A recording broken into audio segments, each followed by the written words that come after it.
Recording in Profeta, progress. capítulo 9.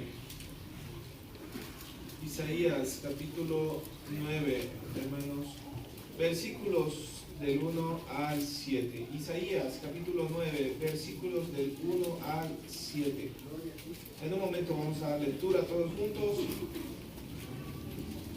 Vaya usted buscándolo, hermanos, para tener ahí la meditación. Hermanos, estamos, como dijo el pastor, en la recta final del año. Damos gracias por todo lo que nos ha permitido reflexionar los domingos en su palabra como iglesia, juntos. Y acabamos de terminar este tema de la oración como uno de los principales fundamentos y esenciales, hermanos, de la vida cristiana como hijos de Dios. Y ahora queremos concluir este último mes con el mensaje de salvación, con esa buena noticia, gran noticia para la humanidad, el perdón de pecados para toda persona y restauración de la relación con el Creador y soberano Dios, nuestro Padre Celestial. Hoy vamos a hablar de Jesús como el Salvador prometido, esa promesa de Dios, y lo haremos desde uno de sus muchos anunciamientos proféticos que presentaban y explicaban el plan de Dios para la humanidad,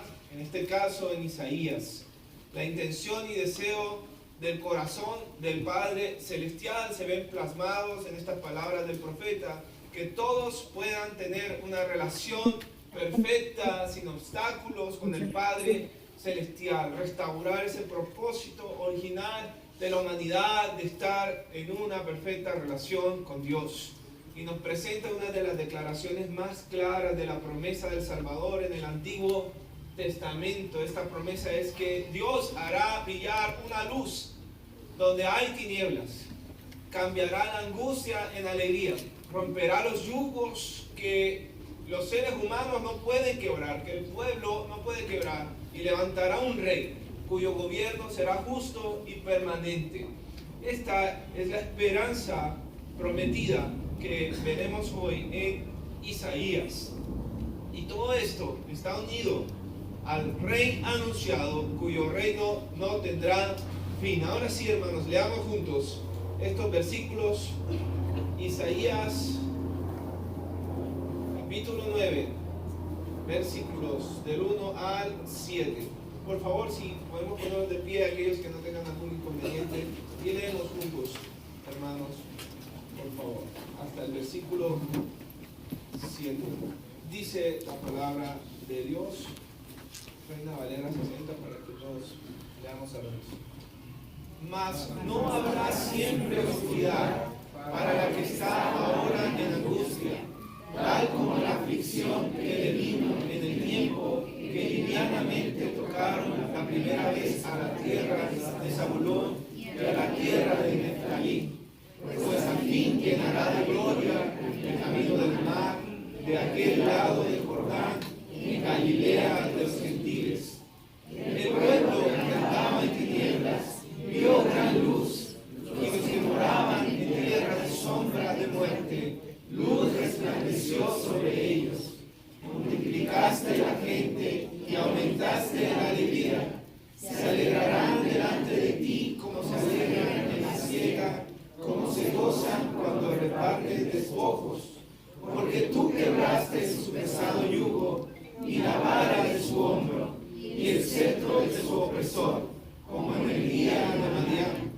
Porque todo calzado que lleva el guerrero en el tumulto de la batalla y todo manto revolcado en sangre serán quemados, pasto de fuego. Porque un niño nos es nacido, hijo nos es dado, y el principado sobre su hombro, y se llamará su nombre admirable, consejero, Dios fuerte, Padre eterno, príncipe de paz. Lo dilatado de su imperio y la paz no tendrán límite sobre el trono de David y sobre su reino, disponiéndolo y confirmándolo en juicio y en justicia desde ahora y para siempre. El celo de Jehová de los ejércitos hará esto. Amén. Pueden tomar sus lugares. Muchas gracias. Isaías 9, estos primeros versículos se sitúan en un tiempo de crisis para el pueblo de Dios, porque el reino estaba dividido. Ese es el contexto: Israel del norte y Judá al sur. Y Asiria, un imperio fuerte y violento, avanzaba sobre la región. Así que las primeras zonas en ser atacadas y humilladas, esas regiones estaban marcadas por la derrota, la invasión y una mezcla con pueblos extranjeros. Y esto para muchos era símbolo de abandono y vergüenza.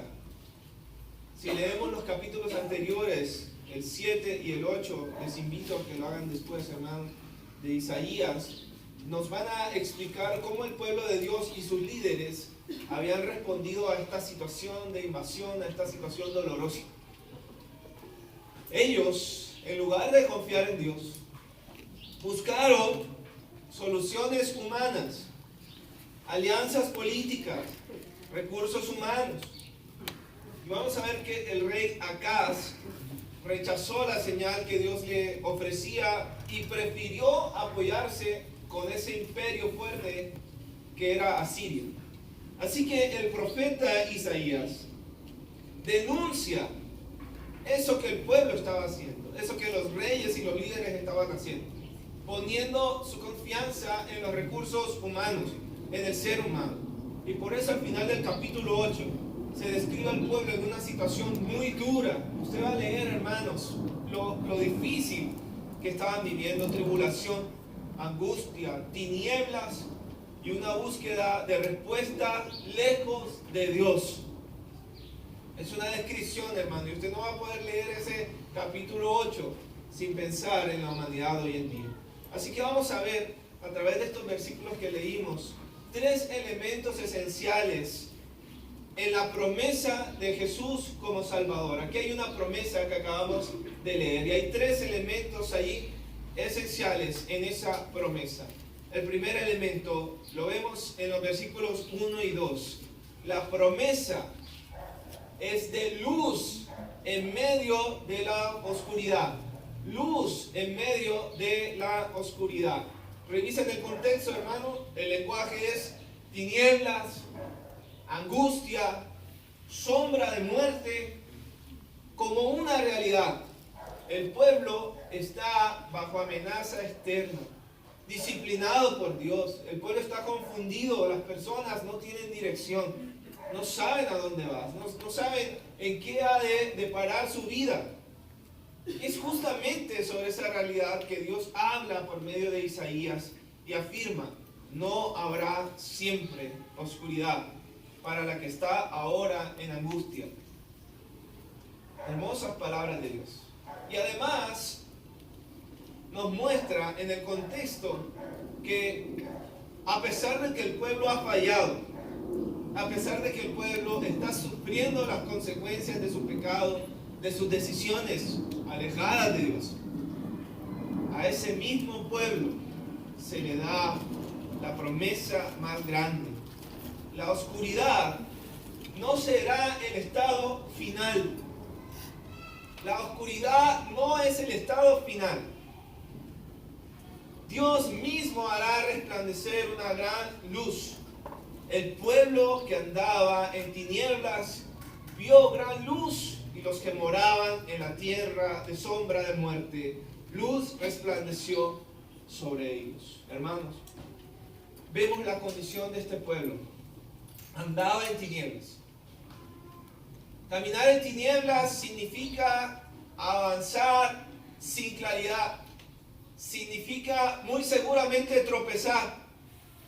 Tomar decisiones sin ver bien el camino.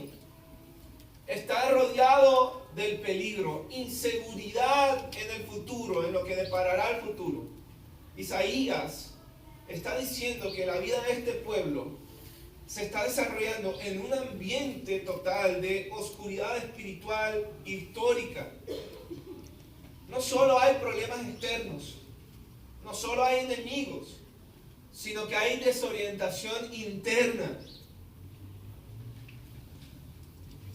Los que moraban en tierra de sombra de muerte, ellos no estaban pasando, como dice el Salmo, ¿verdad? Los que pasan, no, ellos estaban morando allí, significa que vivían allí, estaban habitados allí, estaban establecidos en muerte.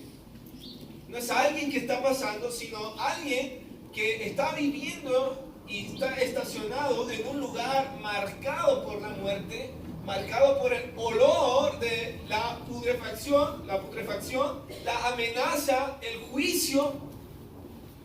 Allí está morando, allí desarrolla su vida. Y el énfasis de Isaías todavía lo pone en aumento. Sombra de muerte, angustia, tinieblas. Es un ambiente donde la vida no existe. Es un ambiente donde la presencia de Dios no existe, hermanos. Así que no vemos a un profeta suavizando las palabras para un pueblo. No vemos a un profeta maquillando o pintando del color más bonito la profecía para un pueblo. Vemos a un profeta declarando y mostrando la realidad de la situación a un pueblo para que puedan escuchar el mensaje y la promesa del Altísimo. El pueblo vive en un entorno de muerte. Punto. Pero hay cosas bonitas, pero hacemos cosas bonitas. Es un entorno de muerte. Hermanos, si nos pidieran hacer una descripción escrita de nuestro mundo hoy, y hablando de nuestro mundo, pues bueno, sí tenemos que verlo a nivel macro, obviamente, pero también nuestro mundo es a nivel micro, ¿verdad? Nuestras relaciones, nuestro entorno, nuestro trabajo, nuestros amigos, nuestra ciudad, nuestra colonia, etcétera, etcétera. Si te pidieran describir, ¿cómo lo presentarías? ¿No? Y si te salen los dotes acá de escritor y de literario, poeta, ¿cómo describirías Naucalpan, ¿verdad? ¿Cómo describirías este gobierno? ¿Cómo describirías tu vida, tu entorno?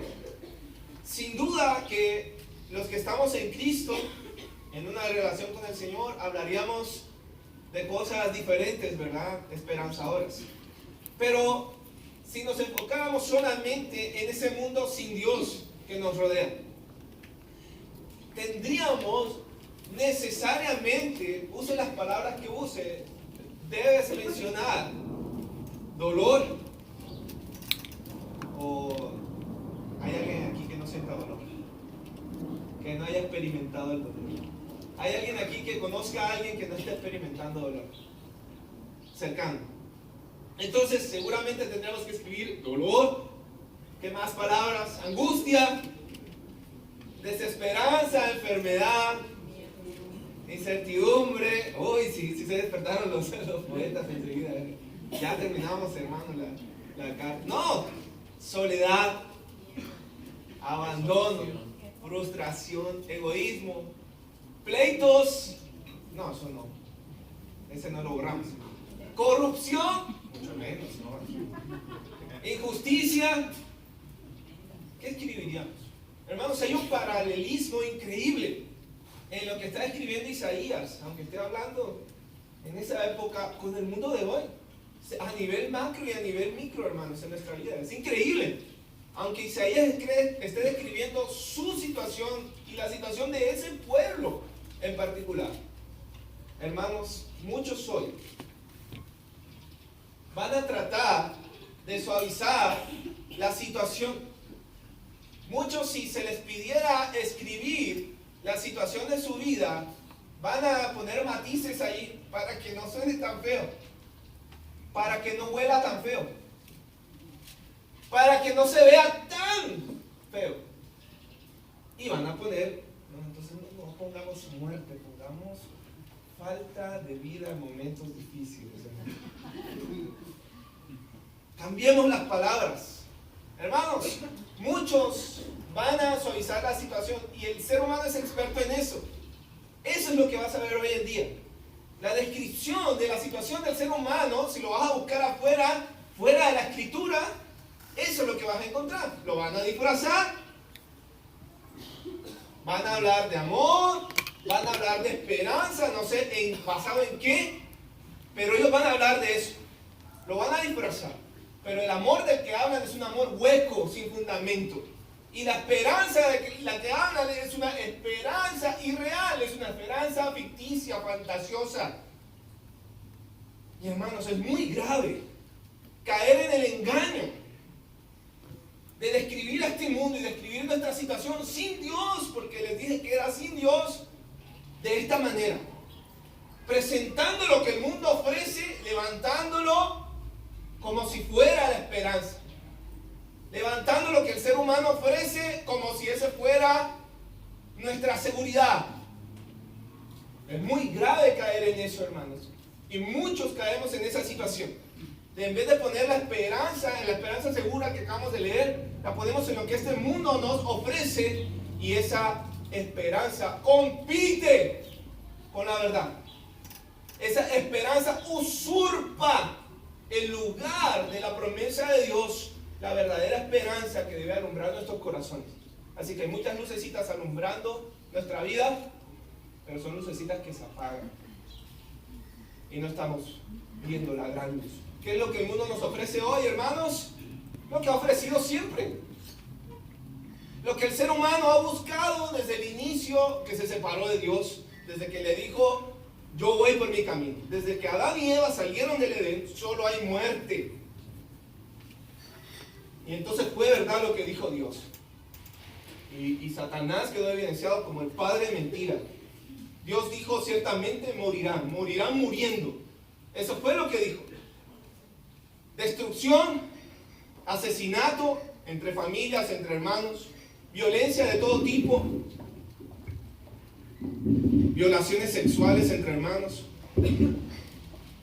hasta padres e hijos, madrastras, padrastros, vanidad, egoísmo, injusticia. Y eso lo encuentra en la Biblia. ¿Por qué? Porque es la descripción de los seres humanos y de lo que hacen separado de Dios.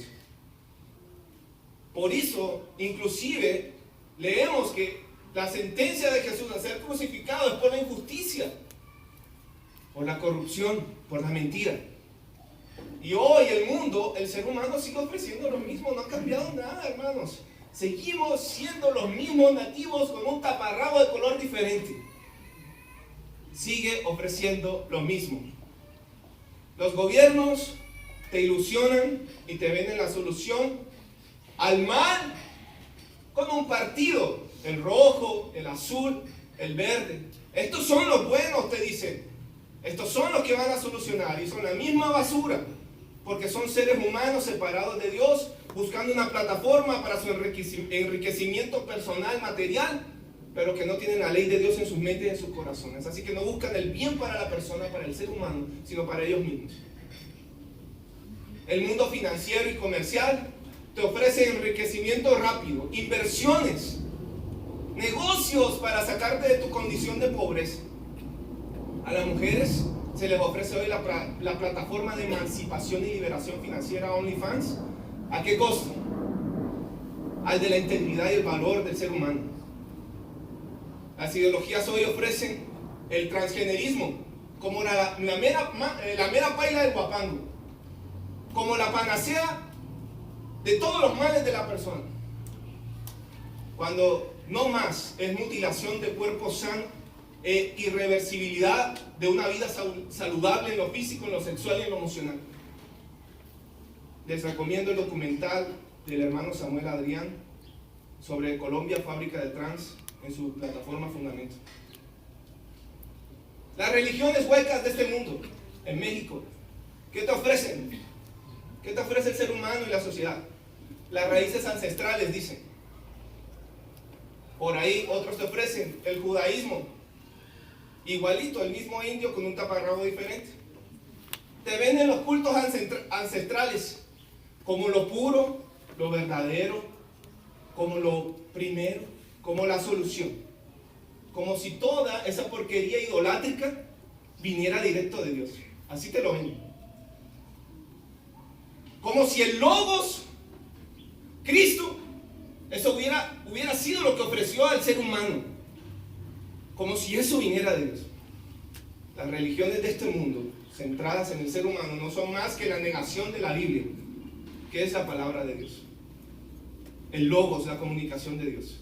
Es el rechazo a la revelación de Dios en Cristo Jesús. Incredulidad pura y dura, intencional, rebeldía descubierta. Entonces, ¿con qué nos quedamos? ¿Les sigo? ¿Con la carta que ofrece el mundo y el ser humano? ¿Cuál es el gran ofrecimiento de este mundo? ¿Cuál es el gran ofrecimiento de la sociedad y del ser humano? Dígamelo. Nada.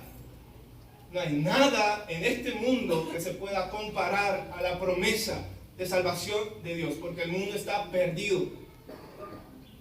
Así estuvo el pueblo al cual Isaías está escribiendo y está describiendo. Y ese pueblo perdido vio gran luz.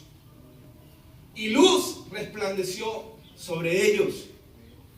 Es importante darnos cuenta que el pueblo no es la origen de esa luz, como algunos quisieran decir ahora, que si no tienes al pueblo, no tienes la luz. Esa luz no viene de ningún pueblo. Ahí no dice que el pueblo produjo esa luz, ni que encontró la luz. No, dice que la recibió. Vino a ella. La iniciativa viene de afuera, porque no hay nada en el ser humano que pueda hacer para arreglar su situación. La luz llega por gracia sobre ellos. La obra de Dios, el único que tiene el poder para arreglar y transformar, se dirige hacia un pueblo que no tiene cómo salir por sí mismo de su condición, porque no se dan cuenta de su condición. Por un lado, la situación del pueblo es grave, hay tinieblas, sombra de muerte, y por el otro lado, Dios habla y dice, pero esa situación no es definitiva. No es definitiva, no se van a quedar en eso para siempre, porque Dios puede y ha decidido hacer brillar luz en las tinieblas. Entonces, hermanos, importante, no hay verdadera esperanza si se niega la profundidad del problema. No hay verdadera esperanza si en lo que ustedes van a escribir de su vida y de su condición matizamos y maquillamos. Pero tampoco hay verdad completa si ignoramos que en medio de esa situación y en medio de la muerte, Dios ha hablado y ha prometido intervenir. ¿Quién tiene esperanza hoy? Hermanos, este pasaje está hecho para nosotros, para ti y para mí, para que podamos ver nuestra condición cruda y dura, pero para que evaluemos lo que podemos hacer, porque no nos tenemos que quedar ahí, hermanos. Tenemos que evaluar qué queremos hacer, porque a Dios hay que darle una respuesta. No puedes simplemente coquetear con Dios y decir, ay, qué bonito las canciones hoy, qué bonito el mensaje. No, es que está poético. Y si lo leemos en Reina Valera más todavía, qué hermoso. No, Dios está tocando tu corazón, Dios está tocando tu puerta y está diciendo, necesito una respuesta.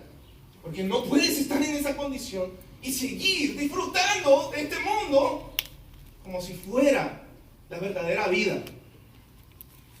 No hay verdad completa si no profundizas en tu condición, pero tampoco si no profundizas en la promesa del Altísimo.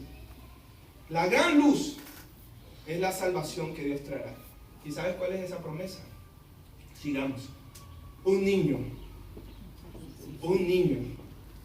un ser humano, no cualquier ser humano, es Dios encarnado. Y en su reino, no nos olvidemos de esto. Así que vamos al segundo elemento esencial de la promesa de Jesús como Salvador. Versículos 3 a 5. 3 a 5. La promesa de una salvación que transforma.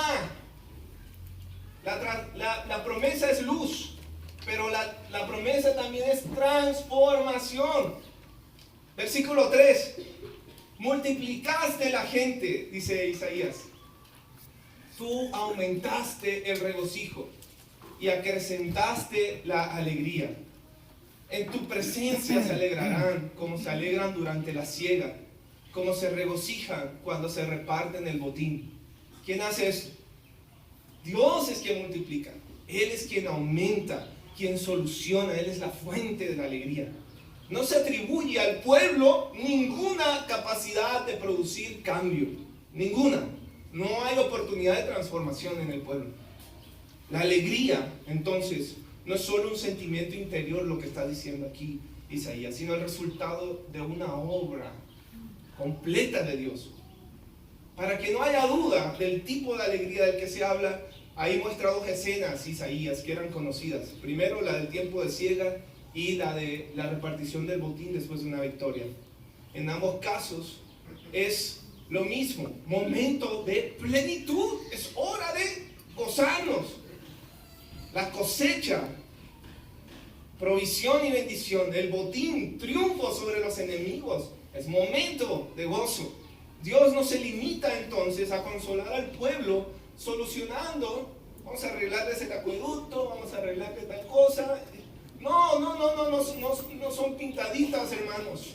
Es consuelo en medio de la crisis, es transformación total de la situación. Todos van para afuera porque no sirven. Solo Dios puede arreglar esta situación. Solo Dios puede cambiar el lamento por alegría. Y el versículo 4 dice, porque tú quebraste, ¿qué? El yugo pesado. ¿Quién lo quebró? Dios lo quebró. Él mismo se mete en la situación. Y ese es el motivo del gozo. Por eso hay gozo. Porque el yugo que tenían sobre el cuello, la vara sobre el hombro, el cetro opresor que tenían bajo el poder ajeno, sin libertad, sin capacidad de decidir. Isaías afirma que Dios destruye los instrumentos de opresión. De esta manera el texto nos presenta una salvación prometida como una liberación real, no solo como un alivio temporal interior. Dios actúa con poder y rompe las estructuras de dominio que oprimen al ser humano. Dios nos salva de este mundo. Jesús dice, guárdalos, Señor. Ellos están en el mundo, pero no son de allí. Su ciudadanía no es de ningún país, ni ningún gobierno, es de los cielos. Y Jesús dice, mi reino no es de este mundo, no tiene nada que ver con el orden de la sociedad, no tiene nada que ver con el gobierno pervertido de los seres humanos. Así que la forma en que se describe el yugo y el opresor permite ver que el pueblo era incapaz de romperlos por sí mismo. Esa situación que los esclavizaba, y por eso necesitaban que Dios interviniera desde afuera. Eso es lo que hay que entender de nuestra condición, hermanos. Saben, muchos de nosotros creemos que podemos partir el yugo. Seguimos creyendo, seguimos mintiéndonos, hermanos, diciendo que podemos superar la situación. Entonces no dejamos a Dios intervenir con sus métodos, sino que seguimos luchando en nuestras fuerzas humanas y buscando los métodos humanos, hermanos. Es la intervención de Dios. Hay que dejar que Dios intervenga. A primera vista el problema parece solo político, militar, pero el texto nos muestra. El problema del pueblo es que se alejó de Dios. Y cuando estás lejos de Dios, quedas bajo fuerzas que no puedes controlar. No puedes. Si te has alejado de Dios, si estás lejos de Dios, no puedes tú mismo. Por eso, la exclamación de un Salvador. El versículo 5 nos dice, todos esos instrumentos serán quemados. Van a ser pasto del fuego. Quemados, arrasados. Nos muestra que esos instrumentos de guerra son exterminados, desaparecen. El calzado del soldado, los mantos manchados de sangre, símbolos de un conflicto constante, eso queda quemado. Ya no tienen uso, porque la salvación que Dios promete no es solo que su pueblo gane una batalla más. No es una batalla más de un juez más de Israel. Es una situación donde la guerra ya no marca el estado de la vida. ¿De dónde viene la guerra? dice el Nuevo Testamento, y los conflictos entre ustedes. ¿De dónde? Esa situación ya no impera más en los corazones, en las vidas. Hay un movimiento. Desde la lucha continua, eso se acaba y ahora hay una paz constante. Así que la luz anunciada en el versículo 2 se traduce en un gozo sólido. Liberación. Dios multiplica al pueblo, cambia la angustia en la alegría, quiebra el yugo. Y Jesús dice, mi paz os dejo, mi paz os doy. Yo no la doy como el mundo la da. Yo doy paz con Dios. Esa es la solución. Esa es la solución de Dios en nuestras vidas. Por eso la causa última de transformación es la llegada de este niño que hoy celebramos. La llegada de un reino justo y permanente. La promesa del Salvador como salvación que toca la vida entera, que toca nuestra realidad, nuestras emociones, nuestras cargas, nuestras opresiones, nuestras relaciones, orientándolo todo hacia algo nuevo, el cual no vivíamos. Vivíamos en tinieblas, ahora vivimos bajo el reino, su reino. La libertad interna que Cristo da se refleja en esa vida de confianza.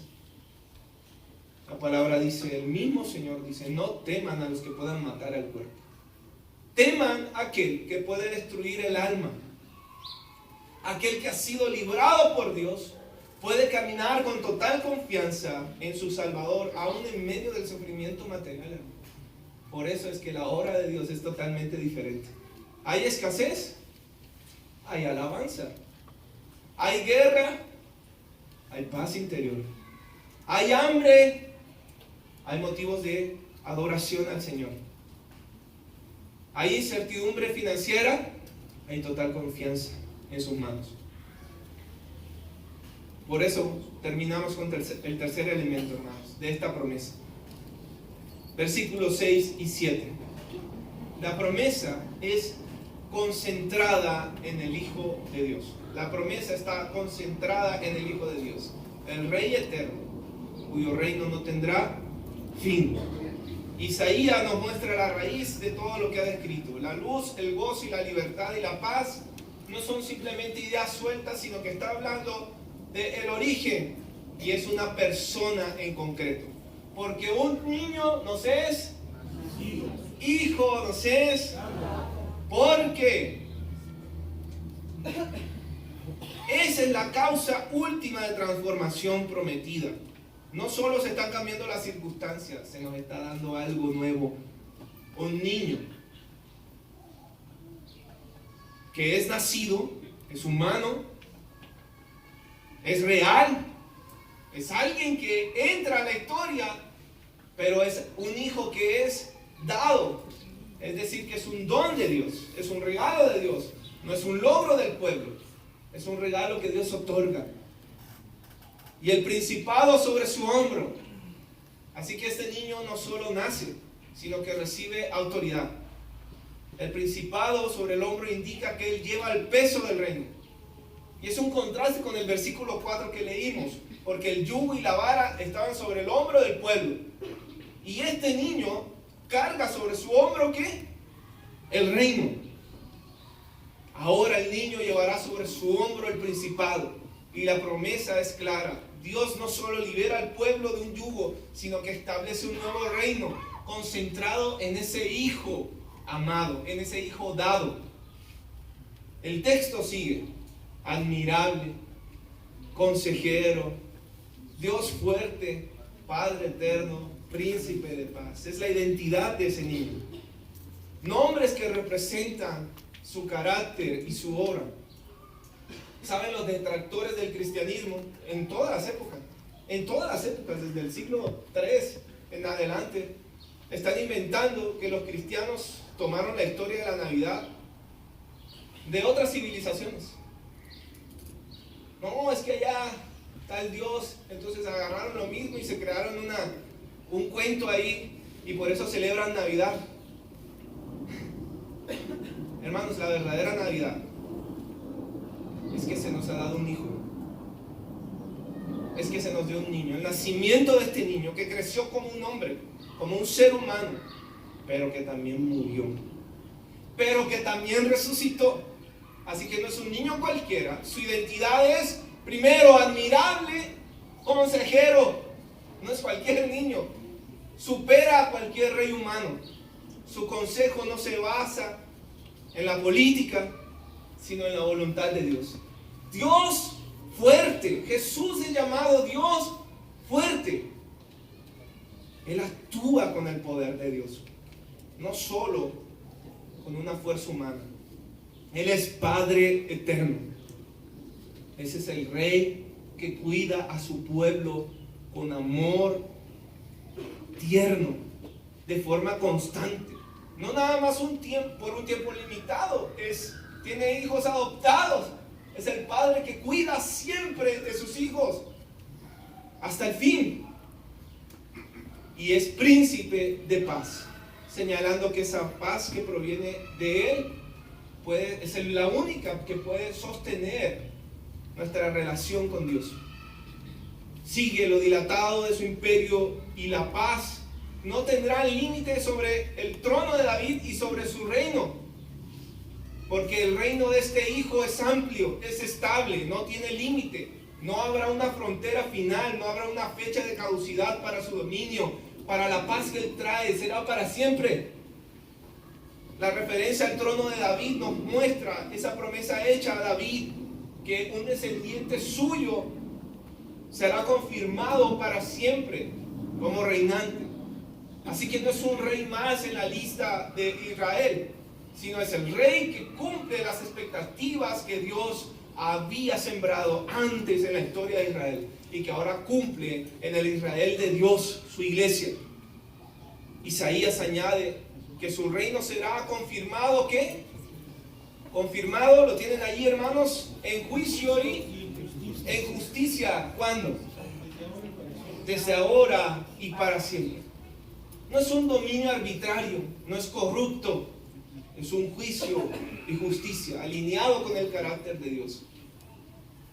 La promesa no apunta a un alivio temporal, sino a lo definitivo establecido por Dios. Y para poner el sello final, para que no haya duda y para que no dudemos de esta promesa, se nos dice, el sello que se pone del rey, dice lo siguiente: el celo de Jehová de los ejércitos hará esto. No quepa duda de lo que ocurrirá.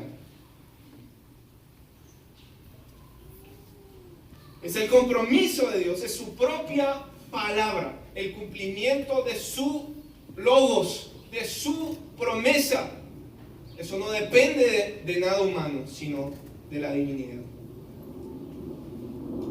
Y es así cuando llegamos al Nuevo Testamento y leemos los evangelios y conectamos la promesa de Isaías por allá en Mateo, cuando muestra el ministerio de Jesús en Galilea, las regiones donde Jesús comienza a libertar a los cautivos, a predicar el año del Señor, libertad, a traer sanidad. Es la tierra de Zabulón, la tierra de Neftalí, que había sido profetizada. Si Mateo dice que el pueblo asentado en tinieblas, dice lo mismo que Isaías: vio gran luz, y los que vivían en región de sombra de muerte, luz resplandeció sobre ellos. Promesa cumplida. Muchos, hermanos, de nosotros nos hemos pasado la vida buscando la libertad que deseamos, la libertad de nuestros problemas, la libertad de nuestra condición, en cosas materiales.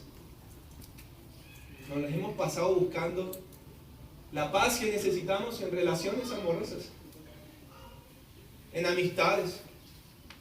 Nos hemos pasado buscando la paz en la religión, en el dinero, en las creencias, en el gobierno, cuando la verdadera libertad se ha cumplido.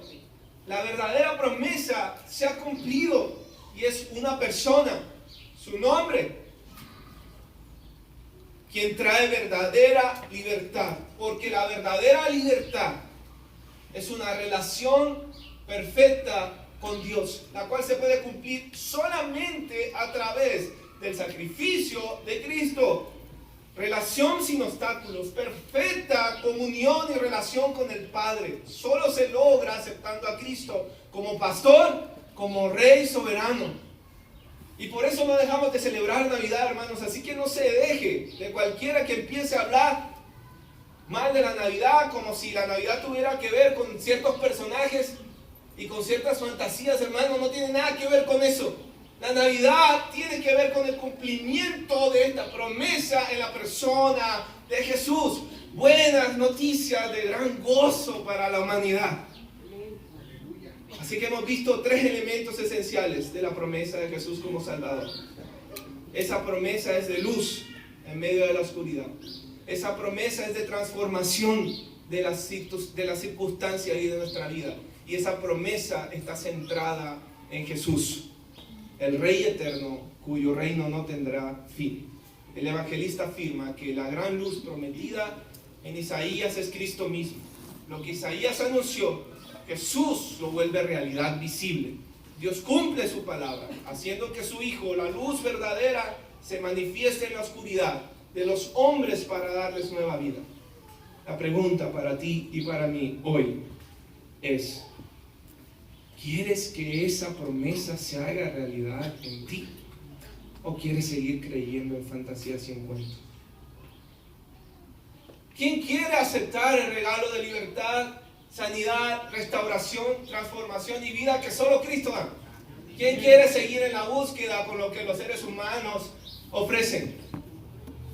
Entonces debemos confesar a Cristo como el Cordero que quita el pecado del mundo, como la única solución para reconciliarnos con el Padre Celestial. Hay que poner a Cristo en el lugar que Él merece en nuestras vidas, y es el trono.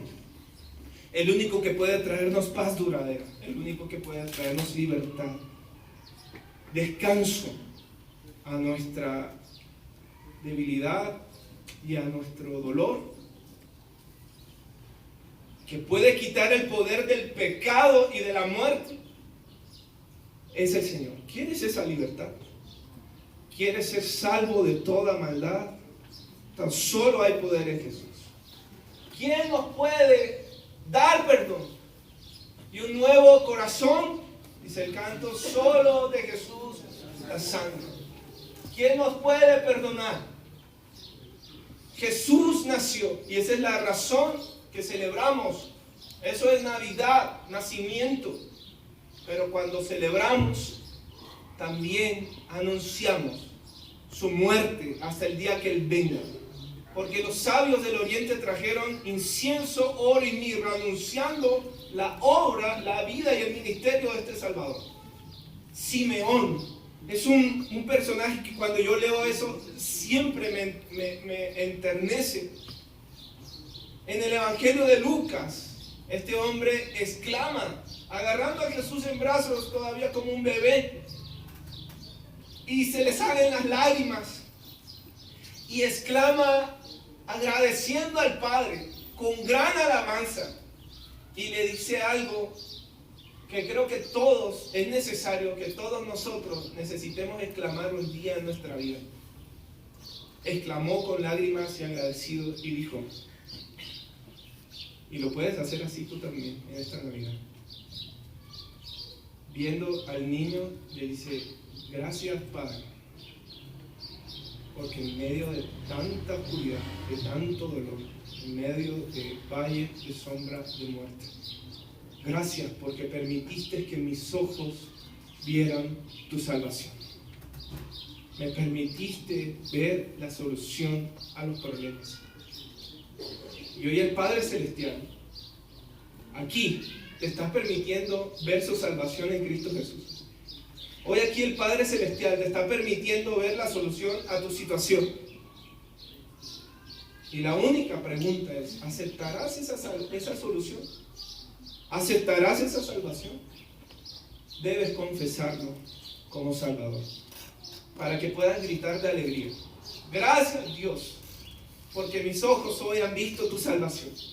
La condición de la que yo no podía salir, el dolor del cual yo no podía sanar, esto que yo no podía arreglar, la esclavitud de la muerte y del pecado, tú, Señor, lo has venido a arreglar. Tú me has dado vida eterna, así que gloria sea a ti. Amén.